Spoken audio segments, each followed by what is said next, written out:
La duodécima revelación, capítulo 7. El arte de sintonizar. Conforme el sol empezó a ocultarse por el oeste, sentí una repentina necesidad de caminar colina abajo, pasado el estanque, hasta la zona rocosa que me había atraído antes por alguna razón. Will terminó nuestra última sesión de forma bastante abrupta, tanto de hecho que tuve la desagradable sensación de que nos iríamos pronto, por lo que decidí conocer esa parte de la granja mientras todavía había tiempo. Al caminar, vinieron a mi mente nuevas ideas en relación con la séptima integración. La antigua profecía afirma que en un momento dado la humanidad elevará su nivel de percepción de esas impresiones internas que durante tanto tiempo hemos clasificado como intuiciones o corazonadas.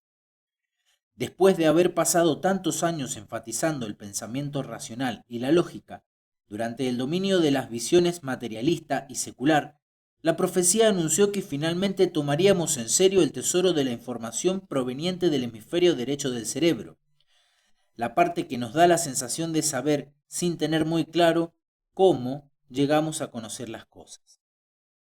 En ese momento vi una figura solitaria que caminaba a mi izquierda, a unos 70 metros de mí. Era Tommy, que regresaba a la granja. Por un instante pensé en volverme y llamarlo, pues me interesaba mucho aprender más sobre el calendario maya. Sin embargo, seguí caminando con la certeza de que había llegado hasta allí por una razón distinta. Estaba seguro de que la sincronización estaba a punto de entrar en juego. Después de varios minutos, llegué a un área de suelo arenoso en la que se podían ver algunos nopales desperdigados cerca de un grupo de grandes mezquites. Sin advertencia alguna, un hombre salió del mezquital. Peterson. Hice una mueca. La verdad es que no era a quien estaba esperando. Necesito hablar contigo, dijo. Es algo serio. Miró hacia la casa para asegurarse de que nadie más se acercaba. Me pidió que lo siguiera. Nos adentramos en el mezquital. ¿Sabes que esos extremistas aún te buscan?, dijo. Tenía la esperanza de que se hubieran marchado, respondí. Algunos lo hicieron, pero quedan otros que tratan de encontrarte. ¿Sabes quiénes son estas personas? Sí. ¿Qué piensas hacer al respecto?, pregunté. Desvió la mirada. No lo sé. ¿Qué estás aprendiendo ahora de este documento? Dudé por un instante si debía responder a esa pregunta, luego decidí conducirme con verdad y nada más. El documento describe la forma de detener una escalada de violencia. Los modelos, dijo. Me quedé sorprendido. ¿De manera que estás leyendo esta parte? Es mi trabajo. ¿Pero comprendes lo que lees? ¿Te diste cuenta de que fuimos protegidos? Se rió. Vi que ustedes tuvieron suerte. Si no hubiéramos aparecido, no se habrían salvado. No creo que fuera suerte, comenté. No importa, escúchame. Las cosas se están acelerando, tal como predije. A pesar de las medidas adoptadas contra Irán, nada ha cambiado. Irán continúa con su programa nuclear. Pensamos que ya pueden tener la capacidad de proporcionárselo a los grupos terroristas. Lo miré duramente. Escuché que los apocalípticos ya tienen un plan para crear una guerra. Se acomodó los anteojos oscuros. Todavía tengo la esperanza de que este loco documento nos enseñe otra salida. Como te dije, a nadie le va a gustar lo que tenemos que hacer para detener esta amenaza. En ese momento me di cuenta de que nos contactaba y seguía el progreso del documento, haciendo solo mucho más que lo que cabría pensar. Al verlo, supe que estaba al tanto de lo que estaba pensando. Trabajo aislado, dijo, pero a los dos se nos está agotando el tiempo. Me miró cual si solicitara más información, de modo que le expliqué lo mejor que pude el descubrimiento de la montaña y la idea de que los modelos de entendimiento pueden crear una nueva influencia que termine con las intenciones de los apocalípticos, aunque en verdad no teníamos muy claro cómo funcionaría esa parte de la ecuación. Me miró como si estuviera completamente equivocado. ¿De eso habla el documento? ¿De una locura como esa? Sabía cómo se sentía. Desde la perspectiva del mundo secular, efectivamente podía considerarse que era ilógico y tonto. No había modo de leer las palabras del documento y comprender de súbito, a menos que uno hubiera tenido ya las experiencias en él descritas. Escucha, dije. Sé que puede sonarte como una locura, pero existe una conexión esotérica entre la gente. Se trata de una influencia real. Si comprendes esto, el resto cobrará sentido. Bueno, sigue buscando. Y más vale que lo hagas rápido. Ya te he dicho que se están tomando medidas en todos los países occidentales para enfrentar este problema. Si los planes se ponen en marcha, las cosas sucederán antes de que la gente tenga tiempo de percatarse. Espera un minuto, dije. Parecería que ustedes pudieran adueñarse así como así de naciones con una larga tradición democrática. Retiró la mirada. Desafortunadamente no es tan difícil hacerlo, especialmente en épocas de dificultades económicas. Mira el caso de Venezuela. Solo tienes que lograr que la mayoría de la población se enganche a los subsidios gubernamentales y luego amenazarla con quitárselos. La gente votará por las personas que prometan cuidar de ellos, especialmente si se involucra a las grandes corporaciones convenciéndolas de que compren medios de comunicación. Solo tienes que convencer a la derecha y a la izquierda de que lo haces para apoyar su ideología. Luego, todos fingen no darse cuenta de nada conforme se pasan leyes que facilitan las cosas, y después se nombran jueces gradualmente. Una vez que se nacionalizan las casillas de votación, el resto es fácil. Solo hay que esperar el momento justo, la emergencia ideal. La seguridad con que hablaba de poner en marcha un plan semejante me dio escalofríos. Pareció haberse dado cuenta de que había hablado de más. Abrió un cartapacio y sacó una carpeta grande. Aquí tienes las copias de la séptima integración, dijo comenzando a retirarse. Tomé la carpeta. ¿De dónde obtienes estas copias? Esta fue enviada a la oficina de la CIA en Langley. ¿Puedes creerlo? Si tú estuvieras revelando partes de un documento como este, ¿mandarías una copia a la CIA? Logré que me las reenviaran por medio de un amigo antes de que los mandos superiores ordenaran una investigación en toda la regla. Los investigadores no lograron averiguar nada. Seguimos sin tener idea de quién distribuye estas traducciones. Parecía a punto de retirarse. Tienes 5 días para darme información útil. Me apresuré a regresar a la casa. Allí encontré a Coleman, a Jar y Aira, reunidos en torno a Will. Ya todos sentían que algo no andaba bien.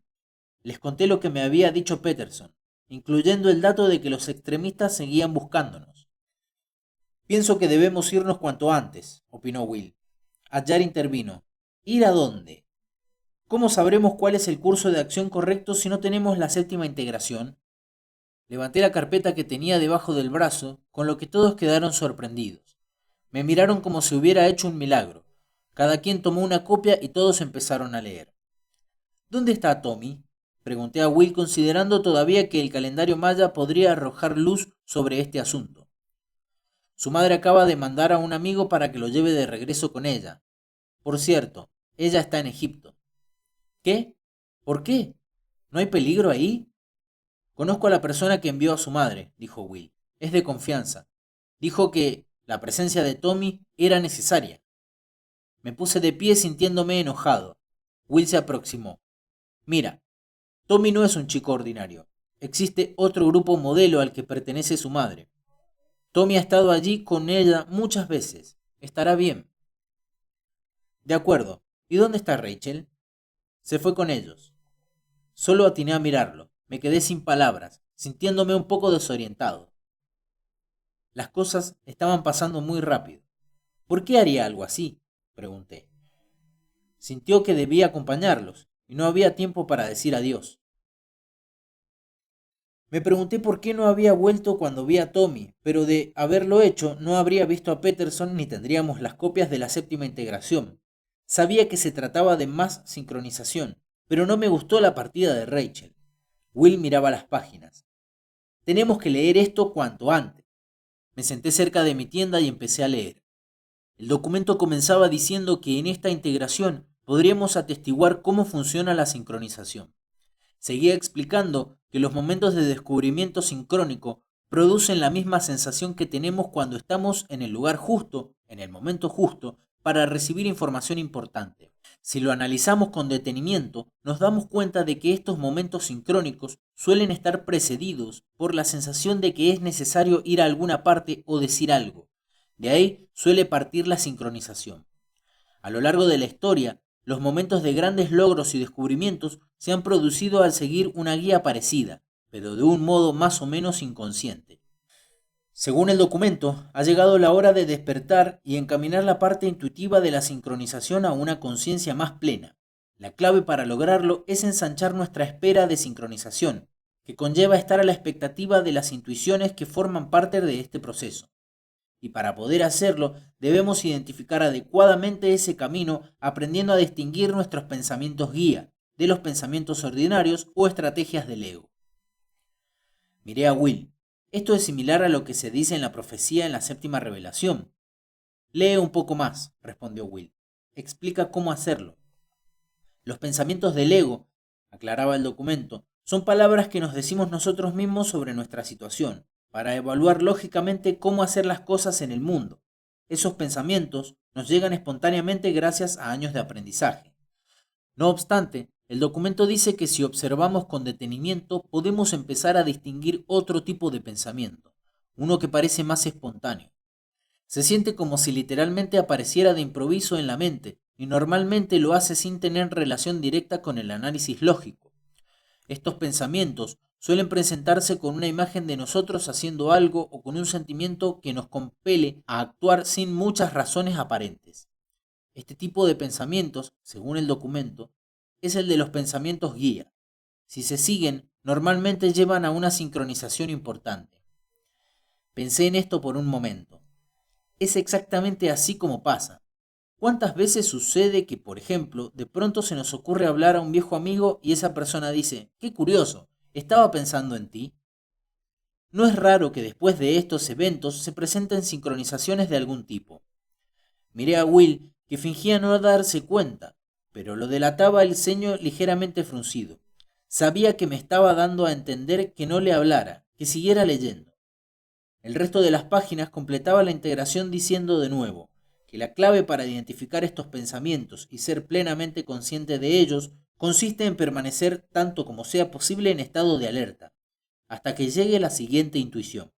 El secreto radica en no permitir que se nos vaya ni una sola de estas ideas sin que por lo menos las consideremos seriamente. El documento reiteraba que, como nos encontrábamos en un momento de transición en el que a nuestra mentalidad racional y lógica se le sumaba el componente espiritual, debíamos valernos primero de la lógica para encontrar la manera de actuar de acuerdo con la intuición. Un consejo para estar alerta en espera de guía es preguntarnos constantemente: ¿por qué pensé eso en este momento? Dejé a un lado los papeles, dándome cuenta de que ya me había formulado esa pregunta con cierta regularidad. ¿Cómo llegué a formarme ese hábito? Luego recordé que Will me lo había enseñado mientras estábamos en Perú. Seguí leyendo. El documento mencionaba otra técnica para cuando uno necesitara una guía intuitiva, una perspectiva más elevada, en situaciones apremiantes. En vez de conformarnos con esperar, podemos buscar orientación activamente por medio de la sintonía. Por ejemplo, cuando se tiene que tomar una decisión respecto a ir o no a ir a algún sitio, podemos imaginarnos viajando a ese lugar y llegando ahí. El objetivo de este método es ilustrar cuán fácil es la visualización del viaje. Si puedes verte yendo fácilmente a ese sitio, entonces significa que ir es una buena idea. Si te cuesta trabajo visualizar las imágenes o directamente no consigues verlas, debes tomar precauciones. El documento reiteraba que cuando veamos el curso de acción correcto, sentiremos el correspondiente aumento de energía o una sensación de urgencia, como si uno estuviera siendo inspirado para actuar. Me detuve a pensar un momento en este proceso. La sintonía formaba ya parte del vocabulario popular. Lo que el documento parecía subrayar es que existe una manera más precisa de practicar este arte. Al volver al documento, me percaté de que mencionaba un último punto. Decía que podíamos usar este método para entrar en sintonía con muchas situaciones distintas, pero que no descubriríamos cuán profunda puede ser esa sintonía hasta que suficientes personas regresaran al monte. Esta aseveración me hizo pensar mucho. ¿Se trataba de un mensaje literal o simbólico? Y si era literal, ¿a qué monte se refería? En las sagradas escrituras de varias tradiciones aparecían muchas montañas. Al mirar a Will, vi que había puesto las páginas sobre sus piernas y que miraba a lo lejos. Aira y Adyar hacían lo mismo. Cuando vi a Coleman, caminaba lentamente hacia el gran álamo. También parecía sumido en sus pensamientos. Supe de inmediato qué estaba pasando. Analizaban nuestra situación actual y buscaban guía. Ya estaban entrando en sintonía. Puse en claro mi mente y traté de hacer lo mismo, comprobando antes si algo me venía a la mente de pronto. Por largo rato me dediqué a dar vueltas por el lugar, dejando vagar mi mente. Murmuré algo sobre lo bien que se estaba en esta granja y lo triste que sería dejarla. Luego pensé en las experiencias conjuntas de nuestro grupo en la montaña secreta y en la posibilidad de que la montaña mencionada en el documento fuera precisamente esa montaña. Repentinamente me llegó la imagen de otro lugar, una región muy rocosa, con montañas y neblina, y yo estaba ahí con Rachel. Eso elevó mi nivel de energía. Apenas capaz de contener la emoción, miré de nuevo a Will, quien parecía estar esperando a que yo terminara. Se incorporó y llegó hasta donde yo estaba. Vi que Coleman se dirigía también hacia mí. Aira y Adyar lo seguían a pocos pasos. Pronto formamos un círculo mirándonos los unos a los otros. Sé que necesitamos hacer, comenzó Will. Todavía no conocemos en qué parte del mundo se ha revelado la 12ª parte del documento, si es que proviene de algún lugar conocido. Tarde o temprano tendremos que encontrar ese lugar.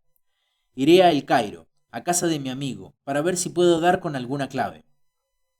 Adyar dio un paso adelante. Yo regresaré a Arabia Saudita. Allí existe otra montaña que tiene algo que ver con todo esto. Las miradas recayeron en mí. Yo me vi con Rachel. ¿A dónde fue? Will me regaló una amplia sonrisa. Fue a la ciudad de Santa Catarina, en Egipto, cerca del monte Sinaí. Me quedé mirándolo mientras el resto se reía. La energía se elevaba hasta el cielo. El documento decía que todos teníamos que regresar al monte. Tal vez debíamos ir a diferentes montes. ¿Y tú qué? Le pregunté a Coleman. ¿A dónde piensas ir? Pienso acompañarte, replicó. ¿Estás seguro? Mira, todo esto es nuevo para mí. Yo soy el que tomó la ruta equivocada cuando los extremistas nos disparaban desde el risco. ¿Recuerdan? Traté de discernir qué hacer y solo me vi contigo, en otra montaña muy rocosa en verdad. Sonrió y me guiñó un ojo. Miré a Will, sorprendido de lo mucho que se elevaba la energía. ¿Sientes eso? Pregunté. Estamos sintiendo la 7ª integración, ¿verdad? Sí, y ya la hemos sentido antes. Nos miramos. Por supuesto, volvíamos a recuperar esta parte de nuestra conexión en la montaña secreta. Estamos solos en este mundo, somos guiados. El recuerdo completo retornó a mí. Me refiero a la forma en la que supe espontáneamente que me guiaban para hacer algo. Sabía qué movimientos ejecutar en cada caso. Aira dio un paso al frente. Recuerden el modelo, dijo ella. También debemos alcanzar un acuerdo en relación con la guía. Mi tradición habla mucho de obedecer a Dios. También pasa eso en la tradición cristiana, dije sintiendo que hablaba por Rachel. Se llama obedecer la voluntad divina. Will aceptaba lo dicho y agregó: en el pensamiento oriental, este concepto se expresa mejor en el Zen, como un flujo de armonía con lo divino. Sí, dijo Adyar, pero ninguna tradición señala este punto mejor que la mía. Lo llamamos la rendición a Dios. Es el fundamento de toda mi religión. Se debe poner al ego en el sitio que le corresponde, al buscar cotidianamente la guía divina por medio de la oración varias veces al día, de modo que todos nuestros actos sean realizados por el Espíritu. Tenía razón y todos lo sabíamos. El Islam tenía el énfasis más fuerte en esta parte de nuestra conexión. Por cierto, comentó Aira, pienso regresar a Jerusalén. No puedo explicarlo, pero algo está sucediendo en el monte del templo, donde están las ruinas del templo de David. Me estremecí. De alguna manera estaba al tanto de que su intuición estaba directamente conectada con los apocalípticos y su plan clandestino de terminar con el mundo. El cómo y el por qué se me escapaban. Durante una hora me dediqué a ayudar a que los otros terminaran de preparar sus cosas para la partida. Will se las había arreglado para encontrar un vuelo charter de Sedona a Phoenix, y luego otro que nos llevara a Nueva York, y después a El Cairo. Adyar y Aira manejarían hasta Phoenix y luego volarían a sus respectivos destinos. Coleman y yo habíamos decidido quedarnos en la granja esa noche y partir temprano por la mañana, principalmente porque necesitábamos todo el día para ocuparnos de nuestros autos y hacer toda clase de arreglos. Wolf de alguna manera había conseguido teléfonos celulares limpios para todos. En un momento dado, Will los repartió. Esto nos ayudará a permanecer comunicados. Y recuerden, solo mensajes de texto y nada de llamadas de voz. Aquí hay una lista con los números de todos. Apréndanlos de memoria y luego destruyan la lista. Todos tenemos un teléfono, excepto Rachel y Tommy. Procuren usar el teléfono lo menos posible. Seguí a Will y lo ayudé a desmontar su tienda. Me sentía un poco incómodo por su partida. ¿Qué crees que vaya a pasar?, pregunté. Me miró de arriba a abajo. Creo que las cosas empezarán a ser más fáciles de ahora en adelante. Nos moveremos a través del resto de estas integraciones y encontraremos la 12ª. Solo espero que haya mucha gente haciendo lo mismo que nosotros. No importa lo que suceda, siempre debes seguir adelante. Nos vemos en el monte Sinaí. Un par de minutos más tarde, había guardado su equipaje y se alejaba manejando con Aida, Ayar y Wolf. Con su partida percibí que crecía mi resolución.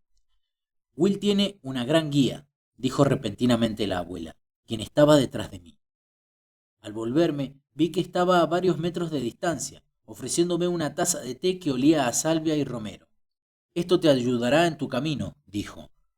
Abuela, respondí alcanzando la taza de té, con tu baile nos ayudaste a comenzar. No respondió con la voz, sino con un movimiento afirmativo de la cabeza que parecía dirigirse al horizonte. Seguí su mirada y vi la luna en cuarto menguante colgando del cielo de la tarde. Entonces un cuervo graznó cerca del gran álamo, lo cual me estremeció por alguna razón. Tú también tienes una buena guía, dijo la abuela. Disfrutarás tu visita a la montaña hermana. Seguía con la mirada extraviada a la distancia. ¿Te refieres al monte Sinaí?, pregunté. Se alejaba. También es rojo, como las colinas de Sedona. Vives en un mundo interesante, abuela. Dejó de caminar por un instante, sonrió y continuó su camino sin mirar atrás. Estaba recostado sobre un pequeño árbol cercano a mi tienda, preguntándome por qué la abuela se habría referido al monte Sinaí como la montaña hermana, cuando llegó Coleman. Me preguntaba a dónde había ido, dije. A caminar por ahí, respondió sonriendo. Necesito tiempo para reflexionar sobre todo lo que ha sucedido en este viaje. Nunca imaginé que tendría estas experiencias y mucho menos me sentiría obligado a aplicar una mentalidad de científico para analizar lo sucedido. Asentí. No es broma, han sucedido muchas cosas. Nos está obligando a poner en práctica nuestra espiritualidad, que parece más fortalecida cada día. Coleman asintió y tuve la impresión de que quería que siguiera elaborando el argumento, así que me permití continuar intuitivamente. La primera integración, dije, la que sostiene el flujo de la sincronización, nos permitió comenzar a andar el camino. Fue muy difícil ese momento, y todo lo que debemos hacer es esperarla para que las cosas sucedan. Después, todo es cuestión de permanecer en ese estado, que se parece a ser la estrella de tu propia película, centrado en decir la verdad a los demás. Entonces una sincronización lleva a otra. Luego se nos mostró cómo funciona la segunda integración y cómo debemos tratar de descubrir una verdad superior con ayuda de otros, incluso si los encuentros son desagradables. Me acordé de la primera vez que Coleman y yo habíamos conversado. En esa ocasión yo lo había tachado de escéptico. Él sabía que yo pensaba en eso y se rió en voz alta. Nos mostraban, continué, que si participamos en conversaciones conscientes, podríamos obtener verdades sobre el funcionamiento de la espiritualidad. Así contribuimos a la construcción de una perspectiva espiritual más completa. La tercera integración nos ofreció una visión panorámica de lo que sucede cuando permanecemos en esta verdad centrada, demostrando que si operamos desde la verdad, entramos en alineación con la ley de la verdad y podemos ver cómo otras leyes apoyan ese flujo, conexión, karma y servicio. Si nos aferramos a la verdad en nuestras relaciones con los demás, no mentimos ni manipulamos nunca y nos esforzamos por ser útiles. Entonces estaremos en armonía con la ley del karma, evitando sus correctivos y atrayendo naturalmente a aquellos que nos pueden ser útiles, de modo que fluimos más rápidamente hacia una conexión superior con los demás y con lo divino. La cuarta integración nos mostró lo que está en juego en relación con nuestra búsqueda de esta conexión espiritual más profunda. Quienes están atorados en la obsesión secular construyen sistemas aún más polarizados y falsos, y se tornan más extremos en su deshumanización, poniéndolo todo en peligro. Por fortuna, la quinta y la sexta integraciones nos dieron una muestra de cuán profunda puede llegar a ser nuestra conexión con lo divino. Ahí encontramos amor y, más importante aún, protección, además de ser conscientes de tener una misión. Nos dimos cuenta de que participamos ayudándonos mutuamente a superar las integraciones. Ahora debemos averiguar cómo lograr el ascenso a la sagrada influencia para crear este modelo de acuerdo que supuestamente llegará hasta aquellos que viven en el temor. Respiré. Y si llegamos al presente, la séptima integración nos mostró cómo alentar la sincronización aún más siguiendo la guía que nos llegará si sabemos entrar en sintonía. Hice una pausa y lo miré. Me sentía un tanto sorprendido por haber logrado abarcar todas las integraciones tan rápidamente. Tenías razón, dijo Coleman. Se trata de una conciencia que construye sobre sí misma. Lo miré por un momento y luego dije, me recuerda a un verso que aprendí siendo niño. Era algo como, si te comportas honorablemente en las cuestiones menudas, mucho se te dará.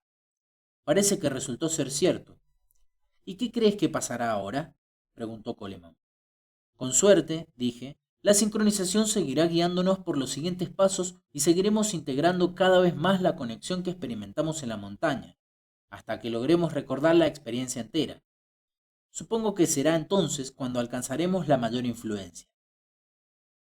Por un momento los dos nos quedamos pensativos. Finalmente, Coleman dijo, solo deseo comprender una cuestión que tuvo lugar en la montaña. Era como un punto de conexión con todo lo que sentía. ¿Qué? ¿Estás bromeando? No, en verdad sentí algo. Fue elusivo y parecía ir y venir. Me incorporé de un salto. Me pasó lo mismo, lucía sorprendido. Sí, fue casi exactamente como tú lo has descrito. A la mañana siguiente nos levantamos temprano y con el primer rayo de sol nos dirigimos de vuelta a Sedona. Wolf había regresado tarde la noche anterior, con tiempo apenas suficiente para dormir un poco y ayudarnos a cargar nuestras cosas. Ahora, conforme avanzábamos en la temprana luz matinal, lucía cansado pero lleno de malicia. Tengo una sorpresa, dijo. ¿De qué se trata?, pregunté. Coleman sonreía desde el asiento trasero. No vale preguntar, dijo. Te daré la sorpresa más tarde. Tratamos de tirarle de la lengua, pero no se dio. Eventualmente, todos caímos en un largo silencio. Luego, cuando llegábamos a los límites de la ciudad, nos recibió el maravilloso amanecer de Sedona. Como era normal en ese sitio, la gente detuvo su camino para admirar el espectáculo que anunciaba el comienzo del día. Me pregunté si el amanecer sería la sorpresa de Wolf, pero su rostro me indicaba otra cosa. El amanecer nos vigorizó. Estábamos perfectamente centrados y había un aire de expectación en el ambiente a pesar de que nadie hablaba de ello. Y estábamos alerta, no solo a la espera de la sincronización, sino de la guía que la precedía. De pronto, Wolf dio vuelta en una callejuela y detuvo el auto. Parecía preocupado. Algo está mal, me dijo. Los amigos que cuidaban tu camioneta debían encontrarnos en la gasolinera que acabamos de pasar. No estaban allí. Coleman y yo nos miramos. Wolf se quedó pensando por un momento y luego dijo, creo que debo llevarte directamente al aeropuerto de Phoenix, ahora mismo y tan pronto como podamos llegar. Espera, dijo Coleman, mi auto está en el hotel. No puedo dejarlo ahí así como así. ¿Y qué pasará con el resto de mi ropa? Mientras hablaba, traté de visualizarnos manejando directamente al aeropuerto, viendo fácilmente cómo llegábamos y cómo abordábamos el avión. Luego traté de visualizarnos yendo a buscar los coches y de inmediato percibí dificultad.